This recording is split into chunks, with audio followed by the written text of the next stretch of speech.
There is no self in us that can afford to be offended. There is no self in us that can afford to brood over real or imaginary ills for one moment. Whatever is inside of ourselves is energy, life. And this energy and this life have useful works to do. And all the mumbling and the grumbling is an exhaustion of energy without use. The more we compromise with these grumblings, the more tensions we develop. One of the simplest answers to all these kind of tensions is for the individual to simply laugh at himself. And that's where the old Zen monk was a master. The sudden, full, complete, overwhelming realization of the ridiculousness of ourselves. That if we could really see ourselves in our true and native light, we would be stranger and more ludicrous than any cartoon that an artist could devise. A bundle of contradictions tied together with a string of discords. This is man. If we can see this, if we can recognize it, if we can do like the old Zen monk carrying the broom, walking along carrying the broom so that he could sweep himself up whenever the occasion demanded, realizing that all his likes and dislikes are part of the ridiculousness of existence. That actually, whether he likes a thing or doesn't like it, is of no meaning, either to himself or anybody else.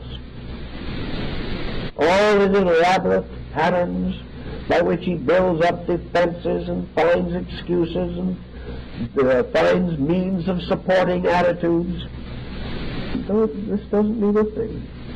If the attitude is any good, it'll support itself. If it is no good, nothing can support it. Forget these things. Take the attitude of the garden. Sit down and become an observer of existence. And in an observer, as you see things going by that need a helping hand, give it.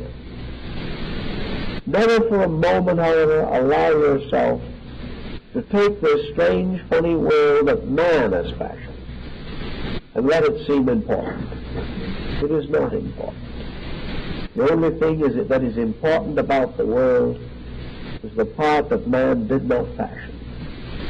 The sunrise and the sunsets, the great motions of the ocean, the bursting forth of flowers in spring, nature bearing fruit, and in the winter covering itself with a mantle of shimmering jewels. These things man can observe and contemplate and enjoy.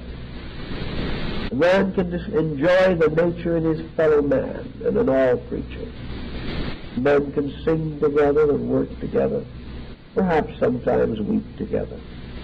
But these things are basically good. They're simple, direct things, and in them there is no tension.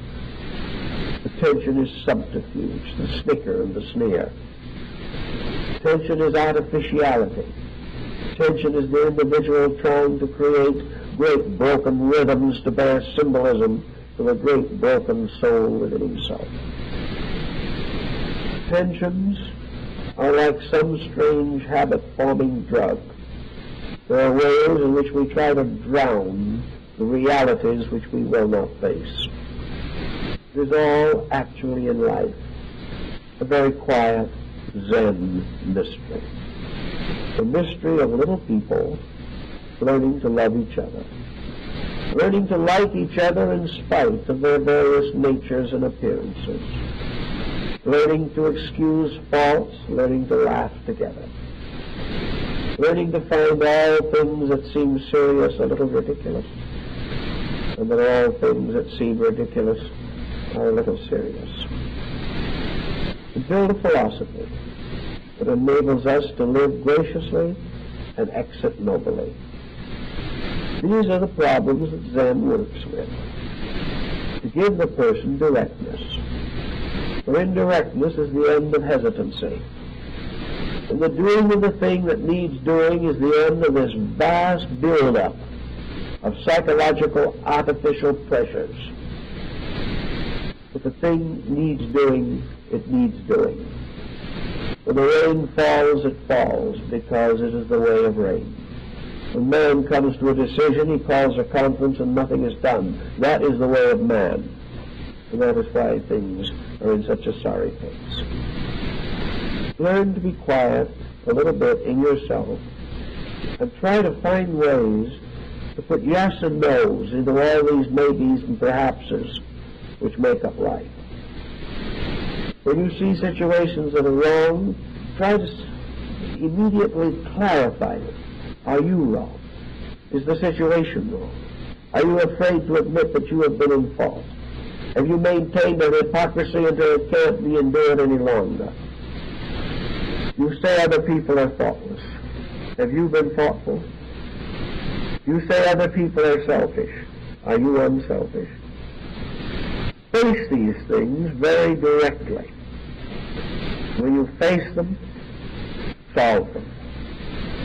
For if the solution comes immediately upon the recognition of the fact, if the moment we realize what is necessary, we do that which we realize, there will be no build-up. There will be no vast patterns of regrets. There will be no broken hearts lasting through the years. What is necessary is next. What is finished is finished. What is no longer creative is no longer useful. What no longer helps is no longer necessary. Everywhere, simple, firm solutions. Even if we're not entirely sure, do the best we can and be prepared to stand by the consequences if we are wrong. But make simple, direct solutions. If the thing we're doing is obviously bad for us, stop doing it. If we will take these simple, direct attitudes, we will also discover, as some have found who have tried it, that our world will not fall apart, that our economic condition will not collapse, that we will not be sitting around unemployable as we would like to think. For our tensions create more unemployable people than our convictions ever will. Actually, the moment we clarify, we have more energy for the job. The moment we learn to do things thoroughly, quietly, and immediately, without regrets, or when at work our mind is on the job instead of elsewhere, things solve themselves. Things straighten out. There are fewer errors, fewer excuses necessary. And little by little, we find our lives falling into a gentle, orderly pattern. We have not lost a sense of humor, we have finally discovered it.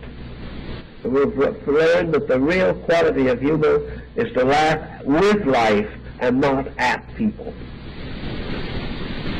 This Zen gives us a new attitude of being. And this new attitude of being marks itself on our faces with this quiet look of peaceful security. It makes it more natural that we smile, because we can smile when we have no secret worries and secret fears. And when all our works are done openly, when our decisions are made frankly and immediately, we carry no burden of unfinished business to disturb our sleep. We sleep well, we eat well, we feel better, simply because our lives are in order. And in a time of tension, it is this simplification, this directness, this letting go of the dead, this making new relationships and new pacts with life itself, this getting away forever from sophistication, this recognition of simple value, and that we can never afford to violate the integrities of life. If we get a few of these simple patterns down, we will not have pressures as we know them. We will not have these neurotic frustrations. We will have quiet, even living, with an opportunity to get a depth insight into life. The depth brings with it the love of beauty, the love of art, the love of culture, the love of all the fine things that make life worthwhile. Suzanne has something to offer to us even in the West. And I hope in the course of this series of talks we will be able to examine some of these offerings in greater detail. At this time, I think we should all give thanks. The lecture is over and go home.